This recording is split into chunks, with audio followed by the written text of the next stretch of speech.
Greetings, I am Tom Earl. On this week's episode, we talk Be Vulnerable and Make a Powerful Decision with Takea Marquez and Shadé Adu. Check it out. Woo!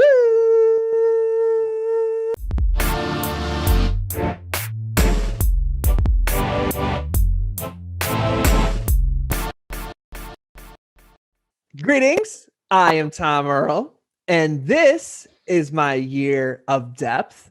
We know you could be anywhere, so the fact that you are here today sharing your greatest gifts, your time and energy means the world to me. I hope you know that in this moment you are valued, you are loved, and you are appreciated just as you are. As you can see, I am not alone. I have two amazing guests. They go by the name of Takea Marquez and Shadé Adu. What's going on, y'all?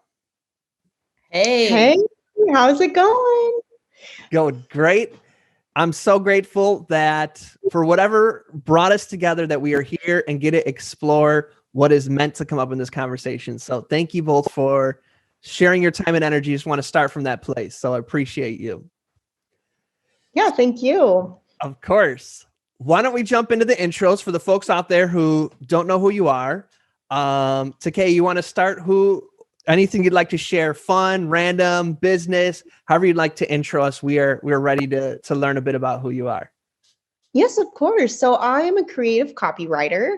So I help them write heart-centered copy that evokes emotion and elicits action, helping them, convert and, get those leads, as well as, build authority and really just build those strong relationships with their clients. I love it. I love it. Awesome. And Shadé, what about you? Break it down for us. Hey, beautiful people. My name is Shadé Adu, and I am a digital brand strategist, and I work with women entrepreneurs, and my goal is to help them build, brand, and market digital programs, products, and services. Y'all have your intros practiced so well.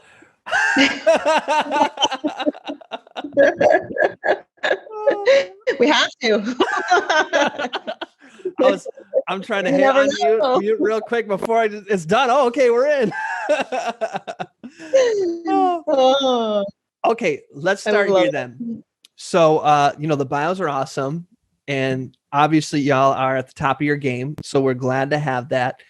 So we're gonna do this though. If people really knew you, so if you really knew me, you would know that what? Let's see. I'm thinking of a major one. I would say that I can have a conversation all day. I can talk to you all day.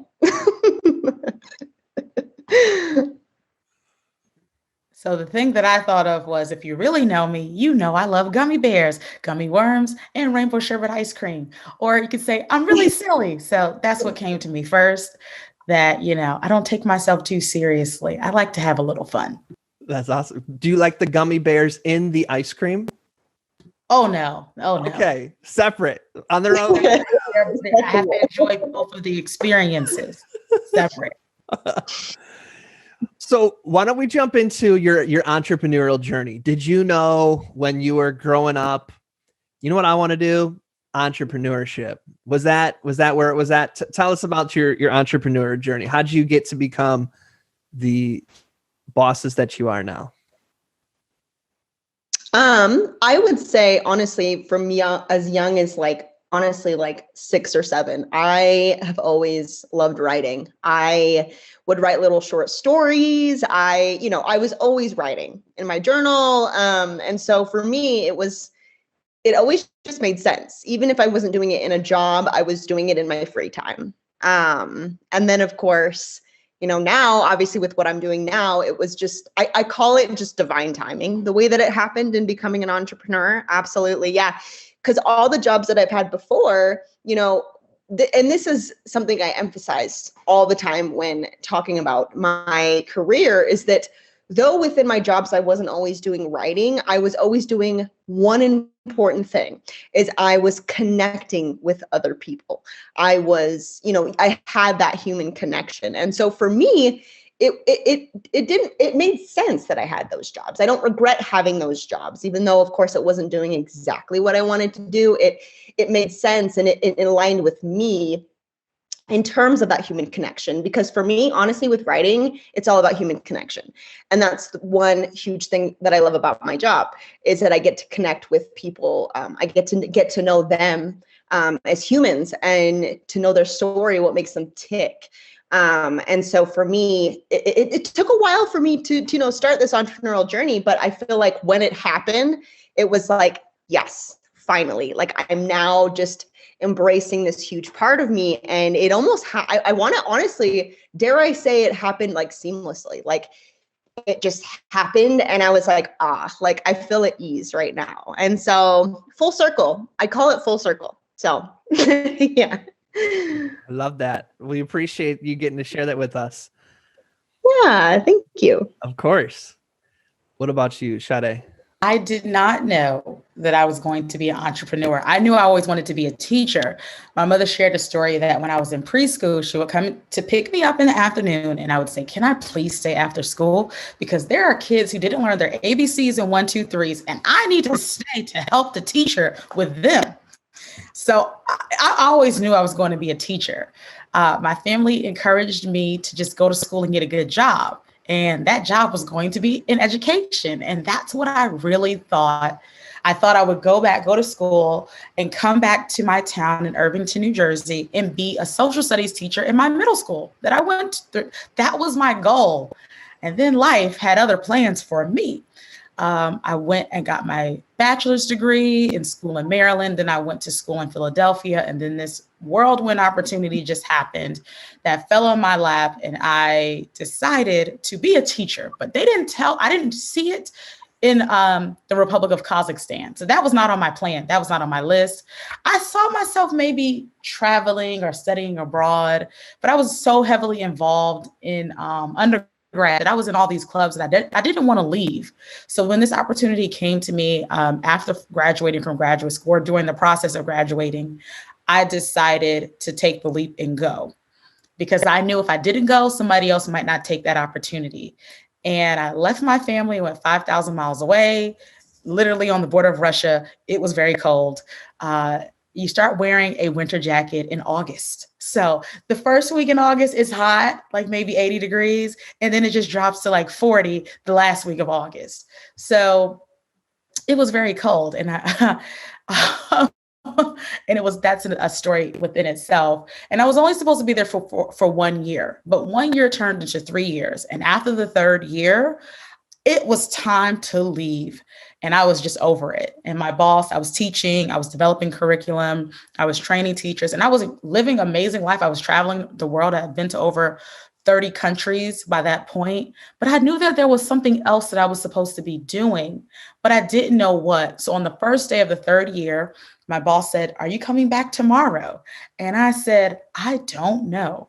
And when I said that, when those words came out of my mouth, I knew that it was time to develop a game plan, because it wasn't just like I could just quit.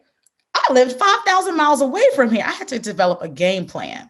Like, customs is involved if I leave the country. So I really had to be strategic about my next steps. So for that year, I just began saving. I knew that whatever else I was doing was going to require money. I did not know exactly what it would be.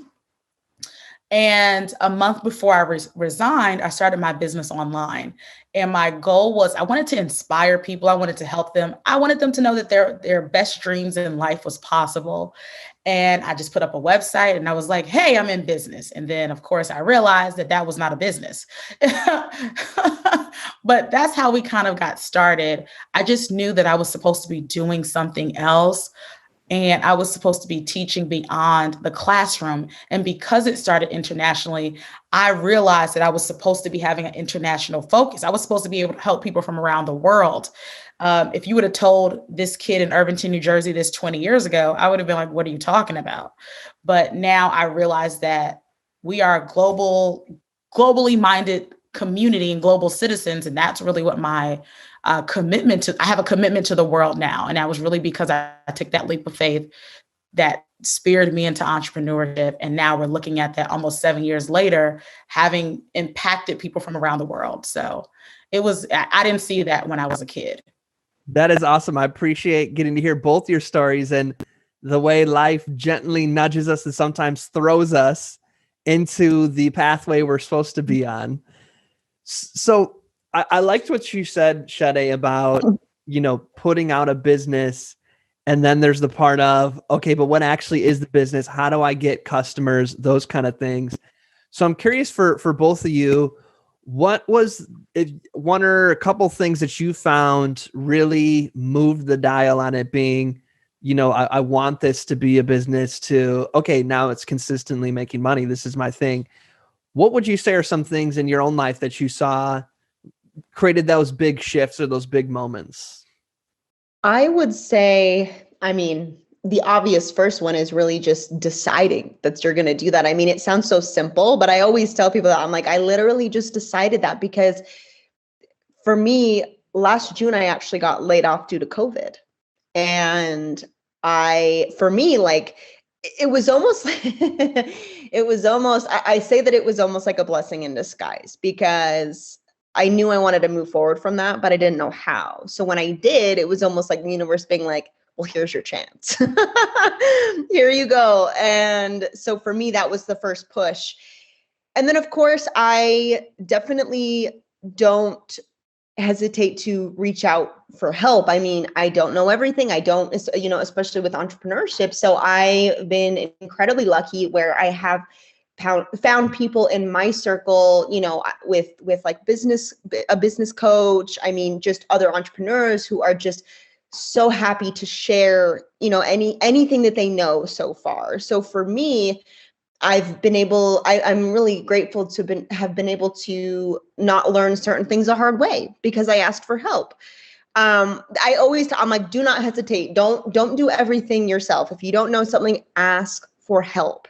And so for me, it started with reaching out for help in that sort of way. And I think from there, I've made a lot of friendships that way. I've made, whereas now, like I'm offering like help to other people in that way because I've learned so much with this process. So really just those starting points of reaching out for help in that way. Yeah. That's awesome. I love that. I love that. I definitely will agree about decisions and the power of that. Definitely in the midst of COVID, making decisions to not shrink and be like, you know what, I'm going to soar, even though the sky is falling around us. That was a powerful decision that I definitely made in COVID. The decision is to shift this from a hobby to a business, definitely mentorship and coaching. I'm a nerd, so I like school. When you go to school, if you don't understand math, you find a mathematician. If you need help with chemistry, you find a chemist. You go to your professor. So I realized if I was going to be successful in business, I needed to find people who did what I was doing. I like Staples commercial, the easy button. Like, I just want to press that. So mentorship has been so important. What I didn't mention was during this journey, I quit my job, but 2 months later, I did an international move and a regional move to Wisconsin to start my PhD. So I was starting a business and a doctoral program at the same time. Not my brightest ideas. I don't recommend it. So through this process of seeking mentorship, people at school, they just wanted me to be a professor and think about tenure and research and all that stuff, which is it's all great. But then business, make money in funnels. And I needed to find a community that understood both sides of me. I didn't want to feel ashamed that I had these academic aspirations, but also entrepreneurial aspirations. And through that search of looking for coaches and mentors, I found this community of women who understood me, and they understood both sides of me, and they affirmed me. And it was very important that they looked like me as well, because I needed to see women who were doing difficult things simultaneously. So if we look at the statistics of successful business owners, we know that most business owners fail. And then if we look at the statistics of how many people have PhDs, we know most people fail. So trying to do two different difficult things at the same time, community was the biggest piece for me. And they supported me, and they just really affirmed what I was doing. And it shifted my research as well, because I realized I couldn't run away from it. I loved business. I would go to class Tuesday through Thursday. Then I'll be on a plane from Friday to Monday, and I would just roll into class. And there were times I would bring a suitcase to class, and I'd be like, Professor, I got to go to California. I know I'm supposed to be in statistics, but I'm gonna be here for the first half of the class, and then I'm going to the airport. And I just had to be radical because I knew that there was a yearning, there was something that I had, and I wasn't gonna always get it in the classroom. So I needed to explore, and I'm just grateful that my advisors and professors supported this unconventional thing that I was doing, because if I didn't receive the support, I probably would have left school by now. So, and if I didn't receive the support from my coaches, my business coaches about school, something would have had to give. And then now we have insert COVID-19. So powerful decisions to just be like, you know what? At first I used to be ashamed. I'm a failure. It's taken me forever to grow my business to where I want it to be. It's taken me forever to get out of school. And then at some point I just said, you know what? I can do both. That decision. I'm going to finish school and I'm going to run a successful business.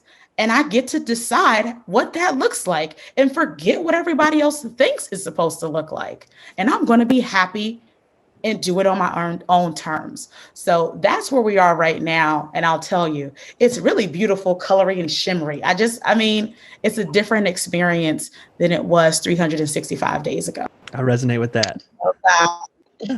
I love that. Do you want to expand, Takea? I saw you nodding your head in affirmation while Shadé was speaking. Is there anything you wanted to add on?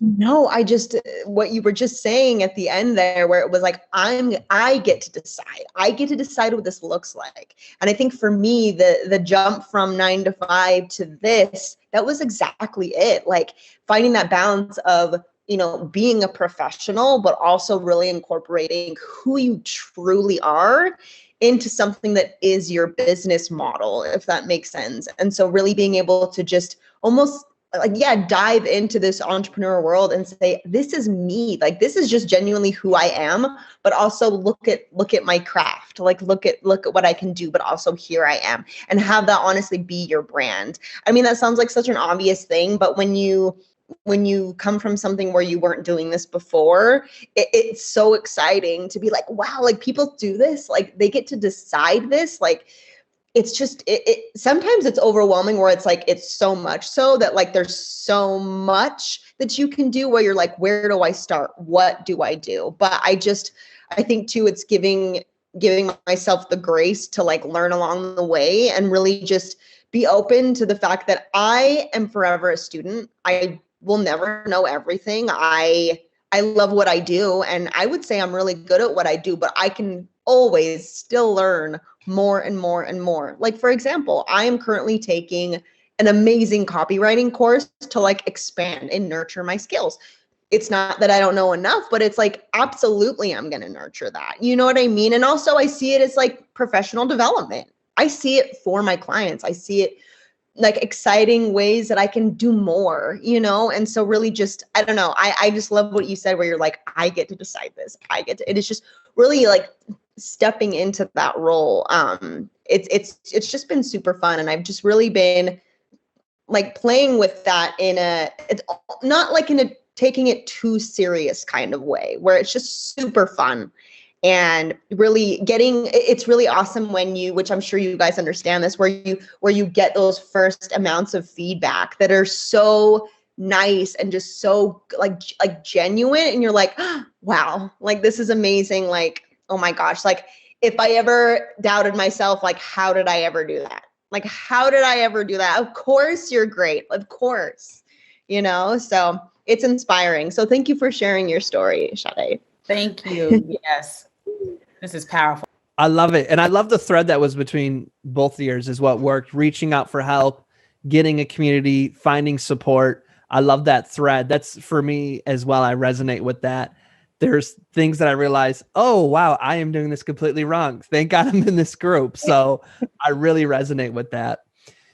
If we can get even more micro specific for you, was there ever a fine tune or a iteration or maybe even a shift where you were maybe marketing or selling something and maybe no sales were coming in or just a few.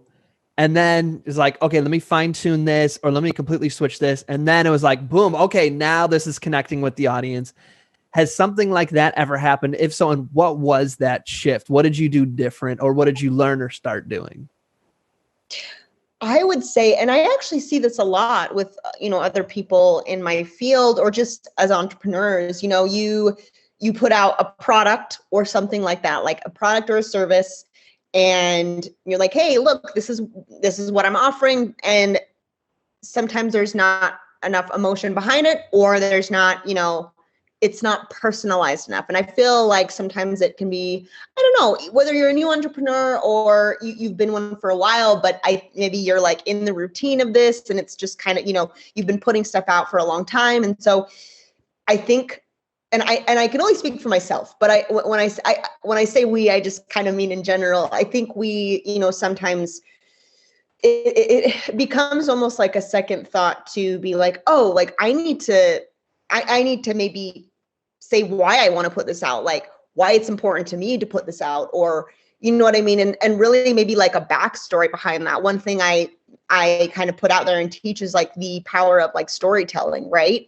And so for me, I feel as though whether I'm putting out a product, whether that's like templates for my like caption templates for my audience, or or different types of services to work with me, I notice that when it does the best, or when people are reaching out to me more often, even if it's just like, hey, tell me more about this service, is when I am I'm getting on video or I'm really just being like honest and vulnerable with my audience, if that makes sense. And really just putting that there. For some reason, it really just draws them in more to be like, hey, this is really why I want to put this out. It's not about money. It's not about like, this is why I want you to have this. And I really think that it's going to help you out, kind of like a one-on-one conversation, if that makes sense. You know what I mean? And I guess it's kind of how marketing is in general, but just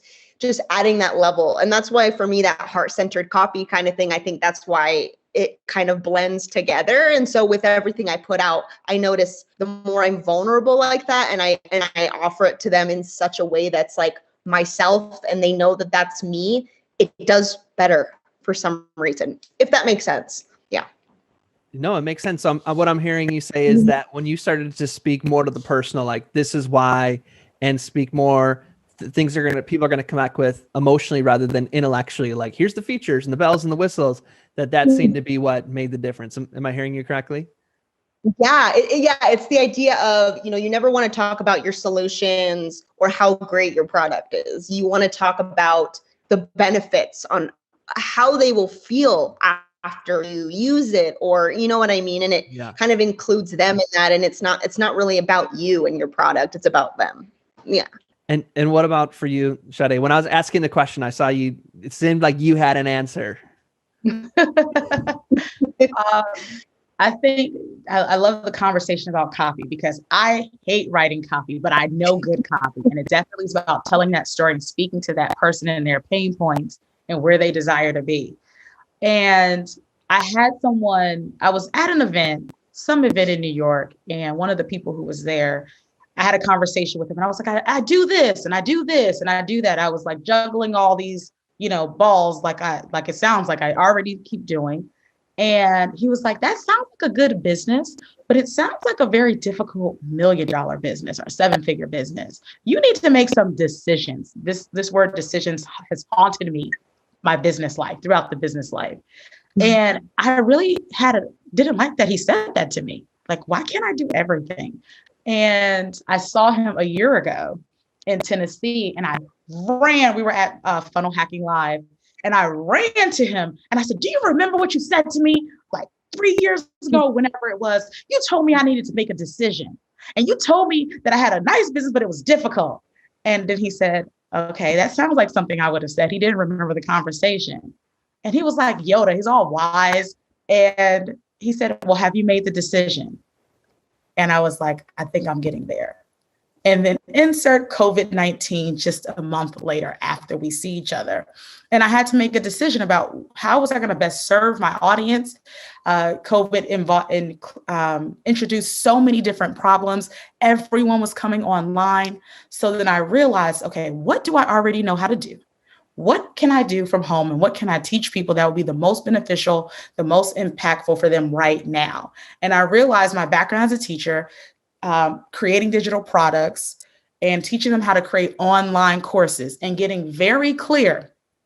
I help women entrepreneurs create online courses, and just allowing that to be the narrative, even though inside my mind, I'm like, I do so much more. We do strategy, we do marketing, we do funnels, we do all this awesome stuff. But that's not what they wanted to hear. They wanted to learn how to teach what you know and get paid well for it. We had nail techs that were in California who did not have they could not work.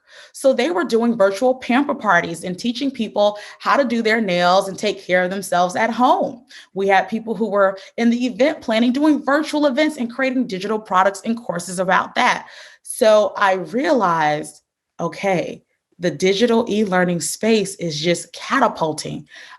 We're using the platform Zoom. Zoom went from in December 2019 to 10 million users to March 2020 to 100 million users, 10 to 100 million users. And I saw the data. I knew what was happening. I was prepared. I was in position. And I was like, we have to strike while the iron is hot.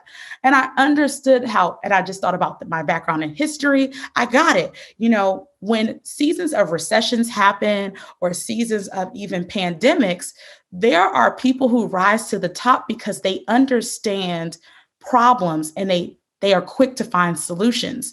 So when there became the first orders of mask mandates, the people who were very quick to the draw to have those Shopify stores up that said, oh, we sell masks. There were families that were making $100K in just a month selling masks. And there were people who were selling hand sanitizer. So I knew that I finally was ahead of the curve. Usually I'm a laggard. I figured it out later. And I was like, okay, everybody's going to be online. No one's going to have an aversion to online courses and online trainings because we're all at home. Let's take advantage of this. I already knew how to do curriculum. My background's in education. I knew that I could provide a marketplace solution. So me honing down and just getting clear that if I open the door and specifically talk about courses, everything else that I wanted to do would expand. They would realize they needed brand strategy. They would realize they may need a landing page, graphics, and all these other pieces. So I was able to open the door and open their minds to the possibilities and the availability of teaching what they know and getting paid well for it online. And I would say, as long as you have good Wi-Fi and a gizmo or a gadget, your cell phone or computer, you could have an online business. So that was my pathway to just really growing my business. And we doubled last year because I forced myself to stick to the script and get clear about the messaging. And it's been powerful since. And I already know it's just going to keep on growing. And so that's what I would definitely say. Like, I had to make the decision, even though I want to do all these other things, this is where it's going. And I connected with that person again. I'm going to call him Yoda. And he said, he was like, yeah, you're on the path. This is where you need to be. You're on the right path. So it took some time to get there, especially if you're new, you're like trying to figure things out. It takes some time. But once you find that one thing, that one target audience, that one product, that's the thing that's going to take your business and your life to the next level. I love that. I resonate with that. So I'm hearing for you, it was getting really clear and specific and focused on your unique selling point, your audience, who you work with, what you serve. Did I hear that right? Absolutely. Because I remember there was a point where I was intimidated because I didn't want to tell people I was a teacher. Like, what? Like, you're in business. And I was helping entrepreneurs. In my head, you had to have an MBA to do things like that. And I was really insecure about transitioning from education to entrepreneurship. But in reality, teachers sometimes make the best virtual teachers and some of the best entrepreneurs, because we're going to do the research. We're going to be looking at stuff. We understand how to teach to different levels, the human connection pieces. We were trained to do these things. It's just that I'm transferring these skills into a new space. I love that. I'd say for me, the two biggest things was before, what myself and my company, we were focusing on was helping people with their social media. And when like 2.5 years ago, we decided to go all in on helping people with their Facebook and Instagram ads. That was the complete game changer for us. And then learning how to sell on the phone. I would say those are the two biggest things that changed. Getting clear, we were a Facebook ads company. And the other one was how to sell high ticket on the phone. Once I mastered those two things, that's when it was a game changer for myself and my company. I'm curious, do y'all have any questions that have come up that you want to ask each other, or that you wanted to throw into the space that have come up as you've been participating? I would say just kind of, this could be for the both of you, really. One word that came to mind, Shadé, when you were talking, is the idea of being very resilient. In terms of, all these worldly changes that we really can't control. Like, there's nothing we can do about it. But really, we've kind of morphed it into our own advantage, if that makes sense, working from home. Like, there's a lot of upsides to that, right? Like, what would you say, I guess, are some of the main ways maybe you guys have been very resilient in the process? I will say in the beginning of COVID, because I was already working from home and many of my online entrepreneurs were like, this is just another day. And then as time kept going on, it became very stressful. And I just had to I had to make a decision in the beginning. And I think some of the coaches and people that I follow, we had to decide to ascend into leadership. While all these things were happening and people were panicking, people were doing like fire sales. We're giving everything away, and people were just losing it in the beginning. I had to decide, I'm going to be a leader, and I'm going to let people know that this is what we're going to do in this season. And I told people, you have an option. You either were positioned to be successful, you either needed to pivot, or your business was going to perish. And I had to make sure that I just ascended into leadership. So when there were grants, when there were the PPP and EDIL and all these different opportunities for business owners to get funding, I had to make sure that I leverage my platforms and use my voice for good to help people. And there were some difficult days where I just had to take some time off. There was racial unrest that really was draining, and I just had to take some time off. There were so many things, thinking about family members. We have family members who have COVID right now. I talking to women on the phone, doing sales calls, and people are saying that their family members are passing away. They're not watching funerals. So it was a transformational year. But no one left unharmed, unscarred from 2020. And the entire world experiences at the same time. And I had to make sure that self-care was important as well. And if I didn't finish my homework, it just didn't get done. If I didn't post on social media because I was emotionally drained, it just didn't happen. And even though I was super productive, I still had to give myself some grace, and just to be like, you know what? I can't do it today. This is just too much. Every month, it was just like, what is it? Killer hornets. It was just so many insane things that anybody, even who is mentally strong, can still have a breakdown.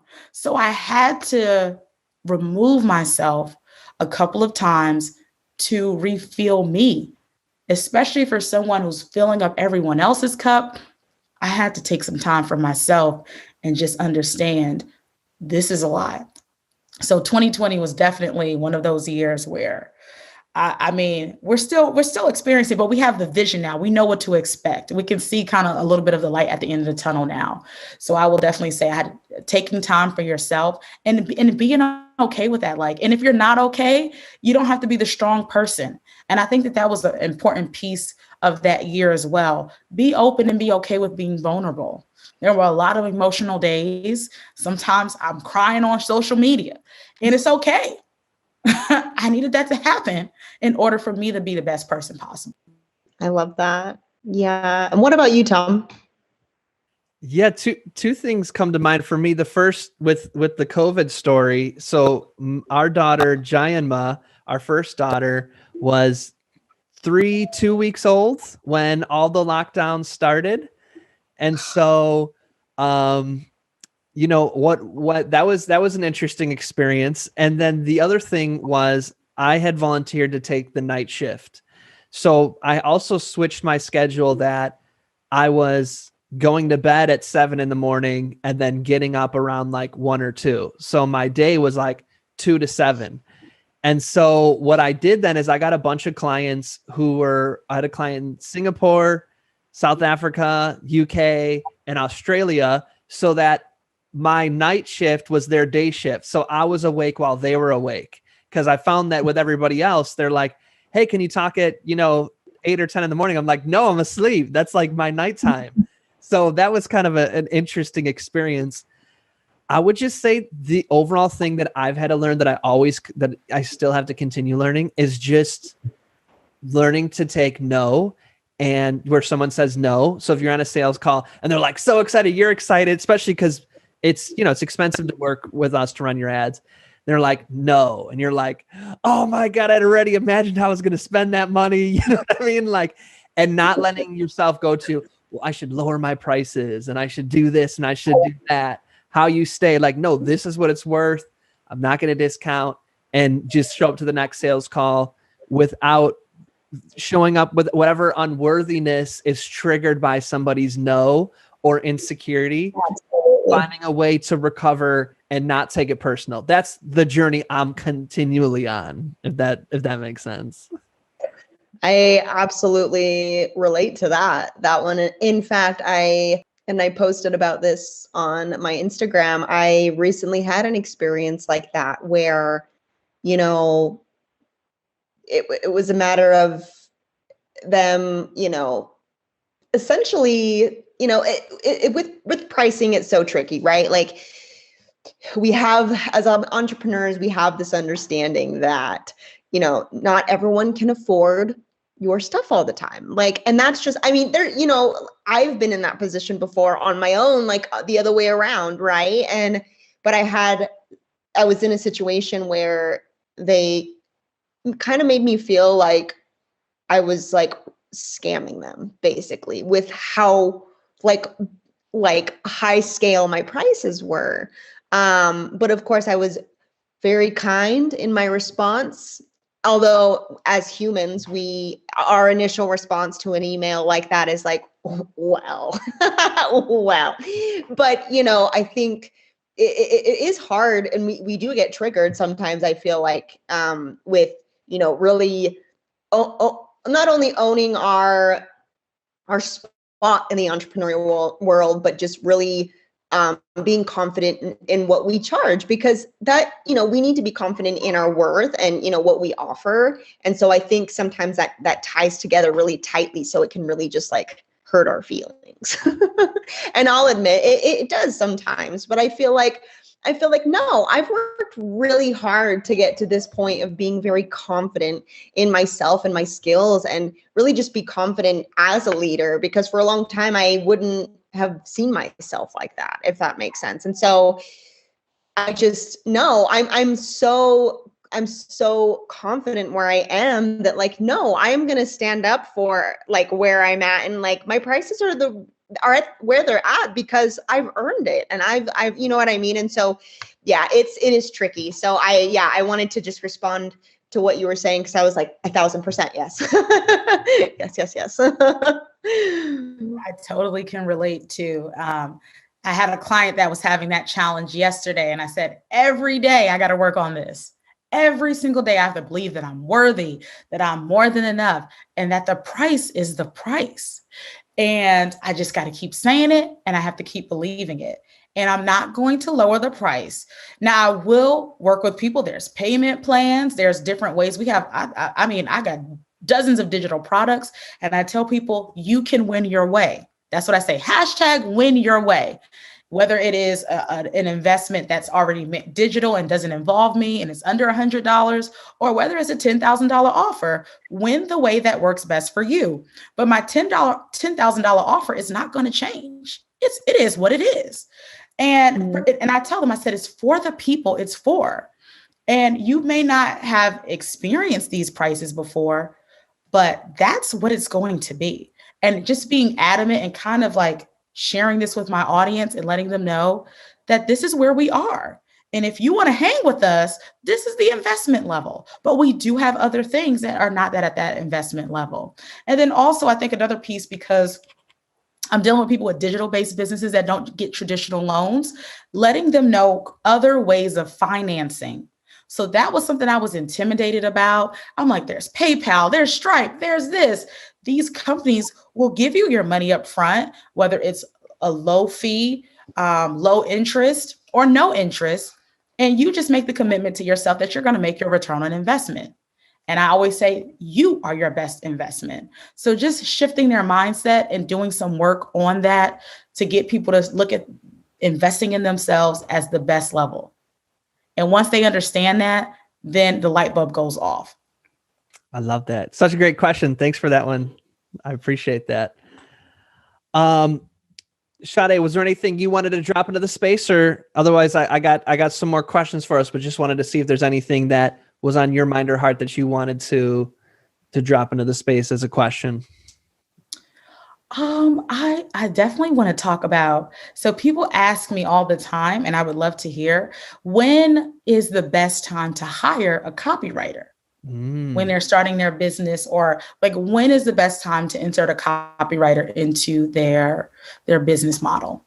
I would say, because I've talked with different people in different stages of their business, I would say if you have a website or you're wanting to start one, I would start there. I would say some of the major key areas of having strong copy website, as well as, like, for example, some of my clients, since they are in the like the mental health field, I do a lot of like Psychology Today. I'll update their bio. So any area that really has your information on it that people are going to see very often, I would say, like I said, yeah, like your website. So if I'm honest, I would say right away, I would say, like I said, if you're happy with the copy that you have, I know I've worked with people who are like, it's fine. What I have is fine right now, but like later on, I would love to. But honestly, I would say right away, just because, you want that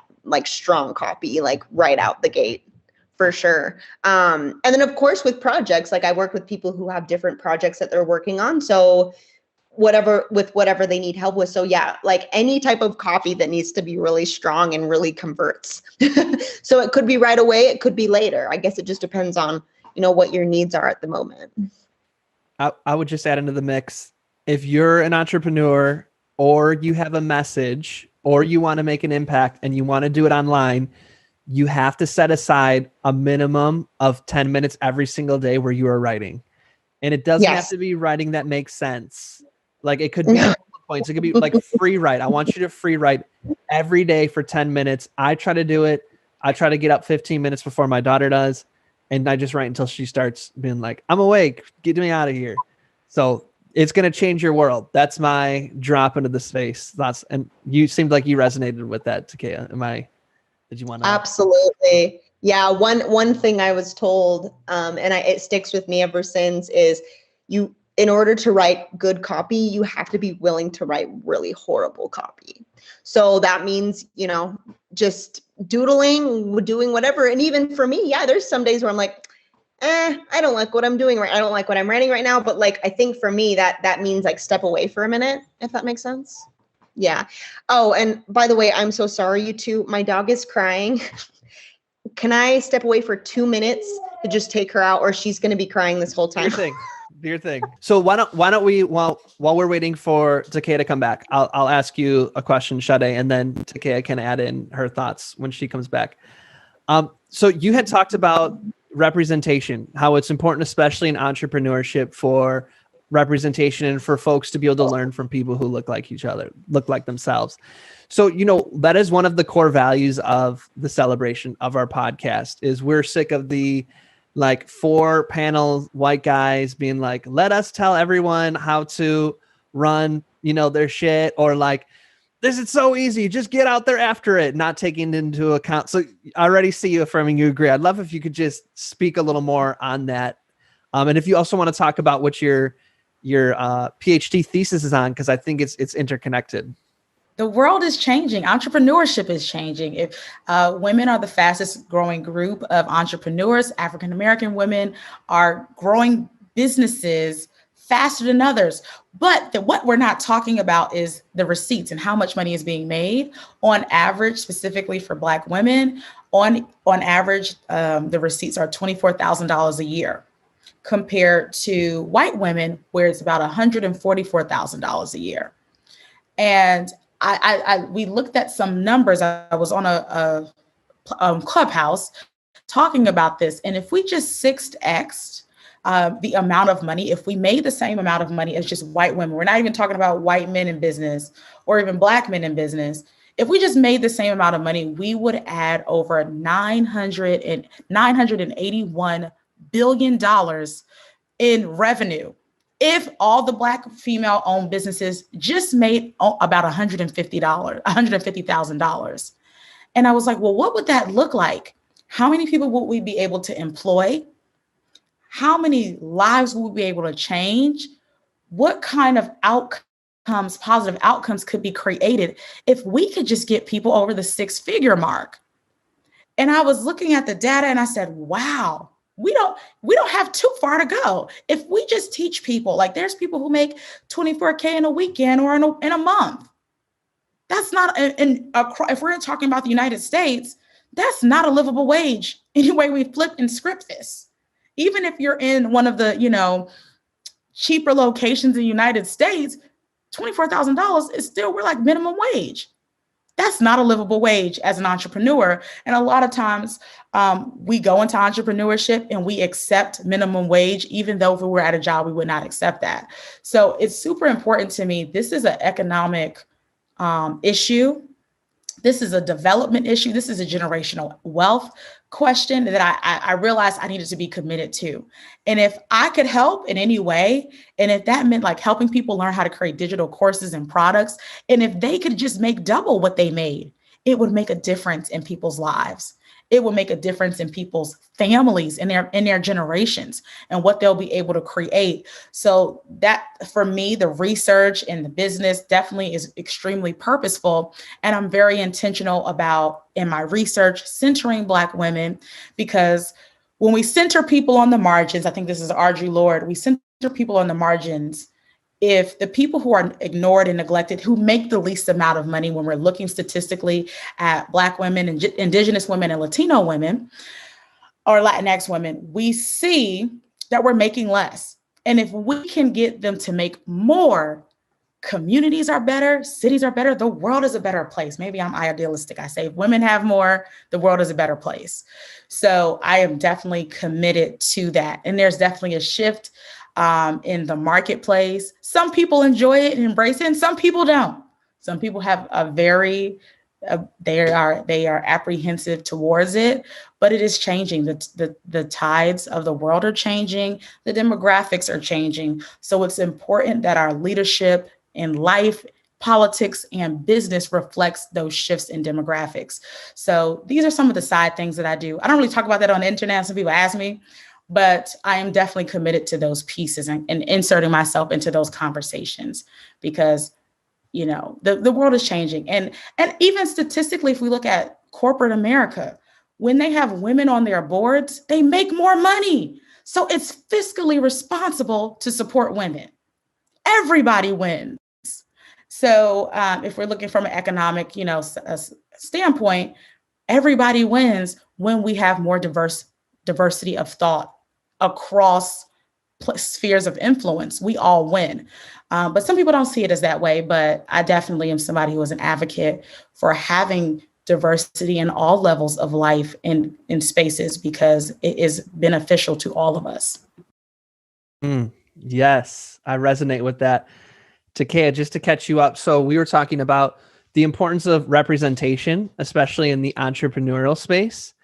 And so I'm curious your thoughts if you want to share anything on that. Let me just chat for 10 minutes with my thing on mute. Definitely, I would say, and this is interesting because I have many backgrounds.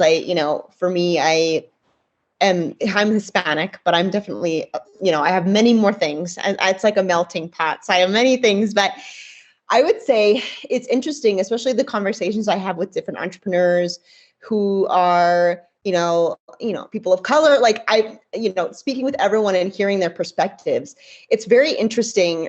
Even as women, I definitely agree with you, Shadé. Just like if we support women, then we all win. It shouldn't even be a huge, like almost like a topic of conversation. It should just be a thing, and it should be something that's established, and we don't have to sit here and like pound it into the ground, right?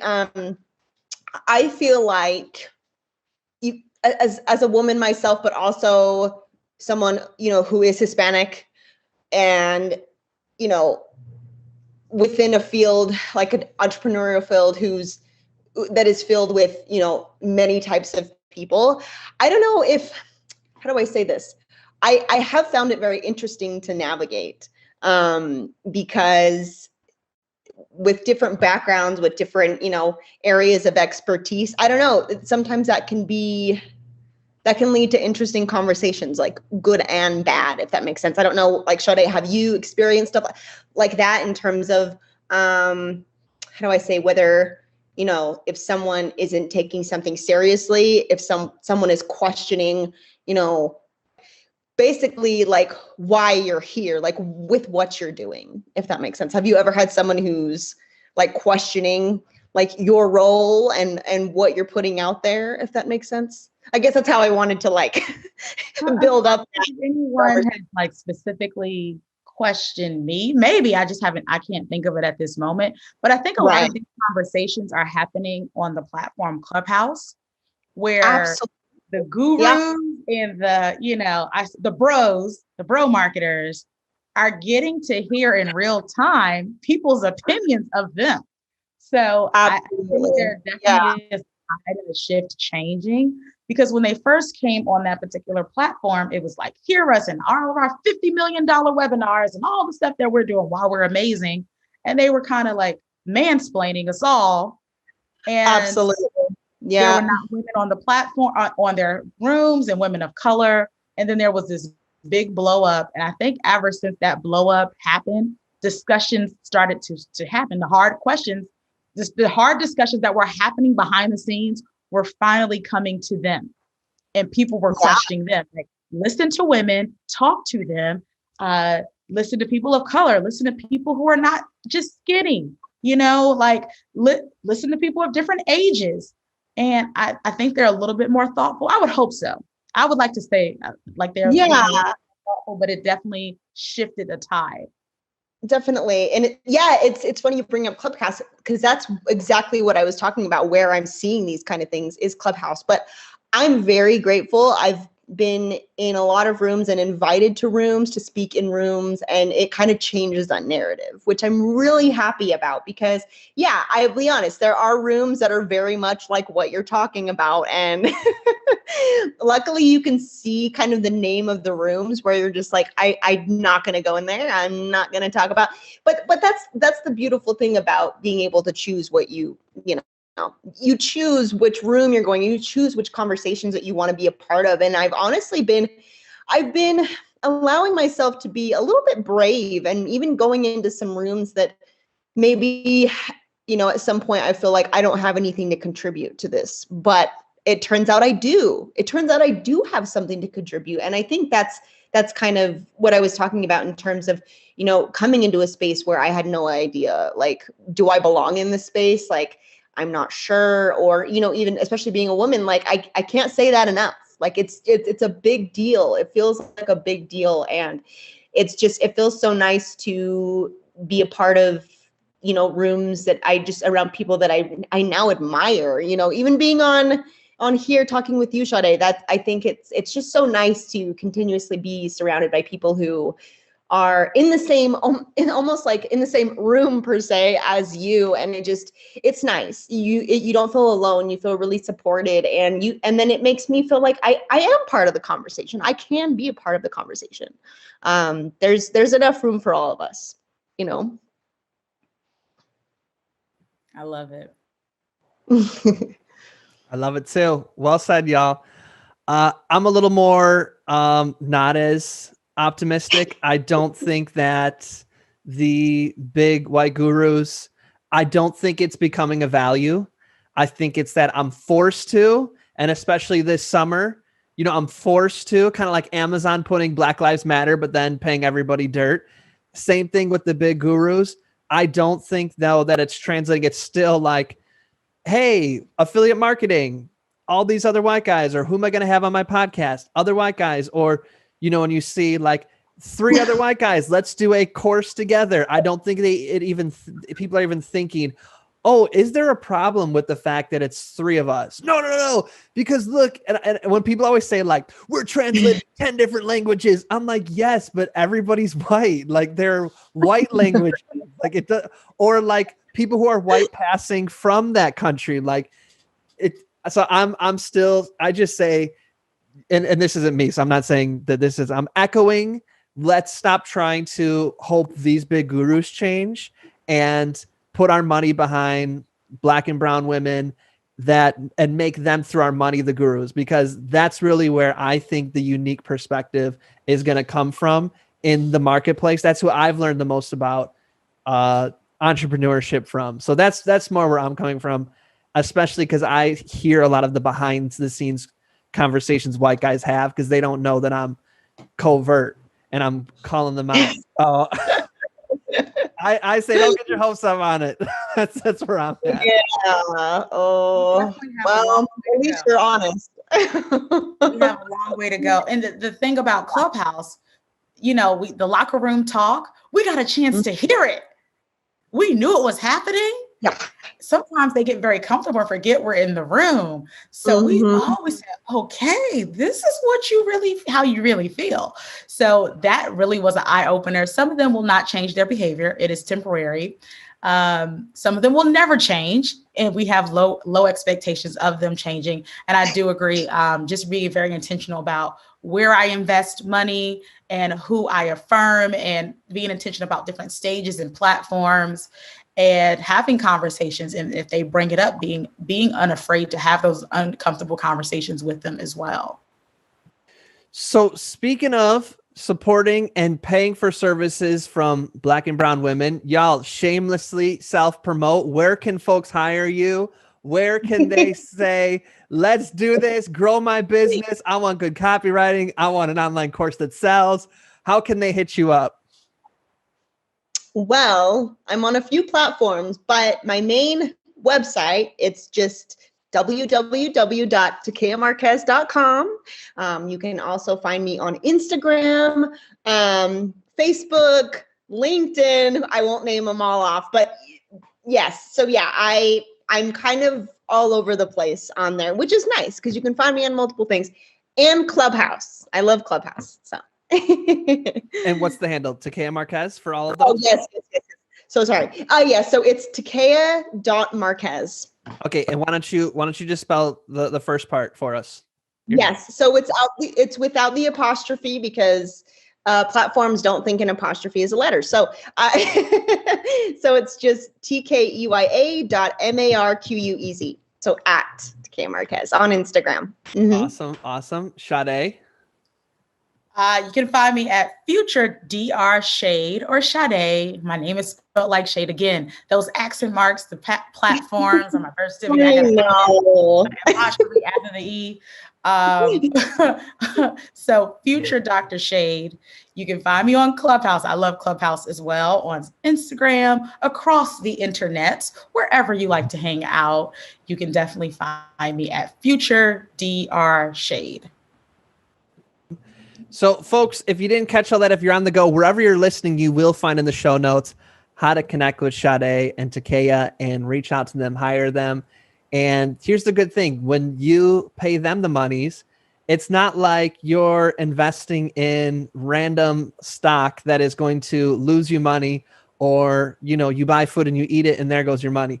What happens is you make more money when you pay them the monies. So it's an investment. We didn't even call it a price. It's an investment. So invest in yourself, invest in what they're doing. Yes, indeed. So folks, I appreciate you all so much. I wish we had more time. My life is centered around my daughter, so it's almost time to take her. We go on our walks, and so almost time for that. So I want to thank you all so much. This was such an awesome conversation, and so I appreciate both of you. I met Takei on Clubhouse for the record, and Shadé, I DM'd you on Instagram. So I appreciate y'all both responding to my DMs and coming on the show. I appreciate it. Thank you so much, Tom. And it was so nice to meet you, Shadé. Thank you. Thank you so much for having us. Yes, indeed. Our closing ritual is for you to share an invitation with the good folks that are listening. So what would you like to invite people to consider, to do, to read, to think about, to evolve into, to become, to consider? What is your invitation? I invite you all to be vulnerable in any small way that you can, whether that's once a day, once a week. Be vulnerable with yourself and other people. It will open you up to many opportunities and you will not regret it. I love it. So our theme today has been decision making and decide. So I'm going to invite people to decide. If you are on the fence about something, get off the fence and make a powerful decision. None of us would be where we are today if we didn't make powerful decisions every single day. So I would invite you, if you're on the fence about something, just decide, and then allow everything else around you to work in your favor and work in your good. So just, or what we say here, just to do it, get it done. Don't come after me. Just to do it. Don't come after me. I love it. Thank you so much, y'all. I appreciate that. I love that. Make a powerful decision and then reach out to these good folks. Tell them what the decision is, and I bet you they can help you do it and make money while you're doing it. So to all of you who are listening, as always, we're wishing you peace and blessings. Thank you. One more thing. I'd love to continue the conversation. Feel free to join me at tomearl.com/join. Subscribe below, or let's connect on social media. Tom Earl Artist. Thanks again for watching.